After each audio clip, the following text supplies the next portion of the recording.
दोस्तों, जब भारत में कई धर्मों की बात की जाती है तो आप अक्सर हिंदू, मुस्लिम, सिख, ईसाई, बौद्ध और जैन के साथ ही पारसी मजहब के बारे में भी सुनते होंगे। लेकिन आप जानकर हैरान होंगे कि पारसियों को छोड़कर बाकी सभी लोग भारत के मूल निवासी हैं।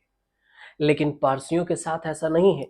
उन्होंने अपना धर्म बचाने के लिए कई सदी पहले अपना मुल्क छोड़कर परिवार के साथ उन्हें भागना पड़ा और वो भारत में आ गए। और तब सनातन धर्म को मानने वाले जो भारत है, उसने बाहें फैलाकर उनको शरण दी थी। इसके बाद उन्होंने भारत को ही अपना मुल्क मान लिया और अपनी मेहनत, परोपकार और देशभक्ति से उसे सफलता के मुकाम तक पहुंचा दिया, जहां तक जाने की बाकी विकासशील देश अभी कल्पना ही कर रही है। तो सवाल आपके मन में ये भी उठ रहा होगा कि आखिर ये कौन है पारसी और इन्हें अपना मूल देश क्यों छोड़ना पड़ा था? भारत में कब आए थे और भारत के विकास में, हिंदुस्तान के विकास में, दुनिया में इनका योगदान कितना रहा? आज आपको इसी के बारे में विस्तार से बताएंगे। आसान भाषा में इसे समझिए और हमें उम्मीद करते हैं कि आपको ये समझ में जरूर आएगी। सबसे पहले एक एक सवाल को समझते हैं। सवाल ये है कि भारत में बसने वाले पारसी कौन हैं? तो पारसी भारत में बसे एक छोटा लेकिन प्रभावशाली समुदाय है, जो कि मूल रूप से प्राचीन फारस, जिसे वर्तमान में ईरान कहते हैं, वहां से आए। और वे पारसी धर्म के अनुयायी हैं, जो दुनिया के सबसे पुराने एकेश्वरवादी धर्मों में से एक है।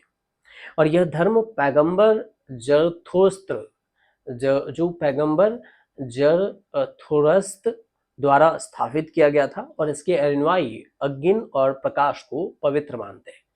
भारत में पारसियों की जो जनसंख्या है, मूल रूप से गुजरात और मुंबई में केंद्रित है।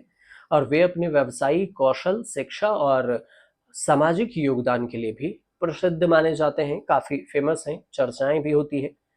पारसी भारत में बसे एक छोटा लेकिन प्रभावशाली समुदाय है, जो कि मूल रूप से प्राचीन फारस, जो ईरान है, वहां से आए। और इसके जो धर्म, हमने अनुयायियों की बात की है, तो ये जो पैगंबर के अनुयायी माने जाते हैं और इनकी स्थापना अग्नि और अग्नि और प्रकाश के इसे पवित्र मानते हैं। पारसियों की जनसंख्या भारत में अगर बात करें तो गुजरात और मुंबई में है, जैसा हमने आपको पहले भी बताया है, और इसे दोबारा से आपको बता दिए। अब भारत में पारसी कैसे आए, सवाल आपके मन में उठ रहा होगा, तो दूसरी बात है।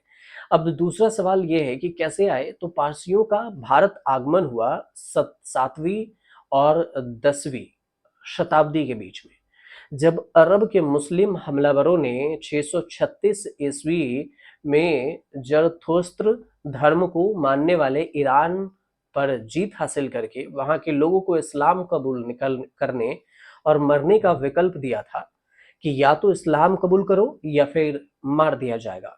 तो इसमें अरबी मुस्लिमों के बढ़ते कत्लेआम को देखते हुए बहुत सारे पारसी परिवार अपना धर्म बचाने के लिए जहाजों में बैठकर भारत की ओर चल पड़े थे।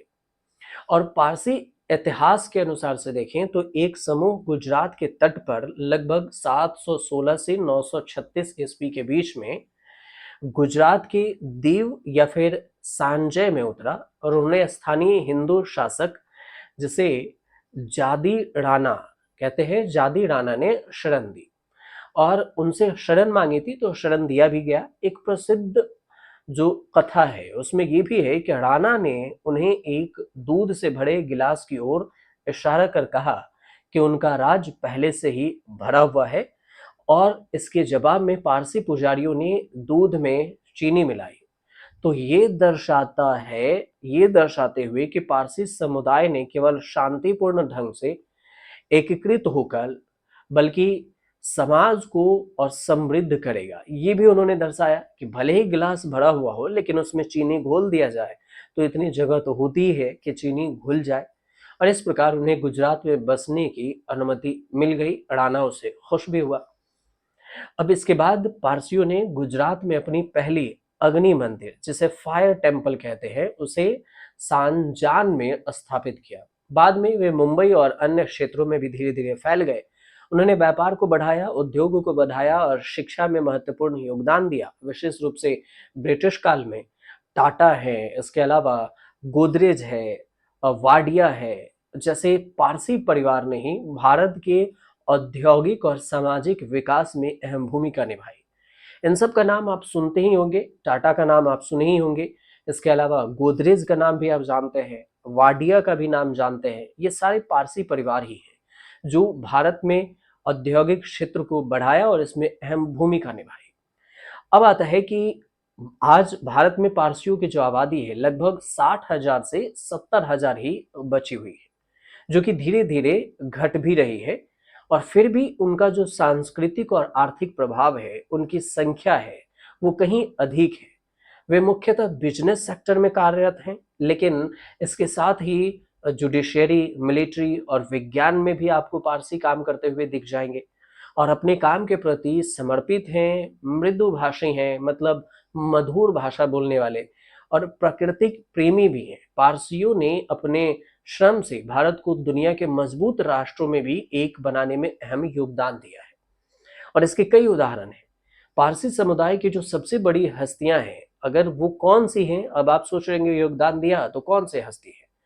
तो आप देखिए, अब आपको भारत के जो प्रसिद्ध पारसी हस्तियां हैं उनके बारे में थोड़ी सी जानकारी देते हैं। जमशेद जी टाटा, इनका नाम सबसे ऊपर आता है। इन्होंने 1868 में एक ट्रेडिंग कंपनी शुरू की और बाद में टाटा स्टील, टाटा पावर, टाटा विज्ञान संस्थान जैसे IISC जैसे संस्थानों की भी नींव रखी।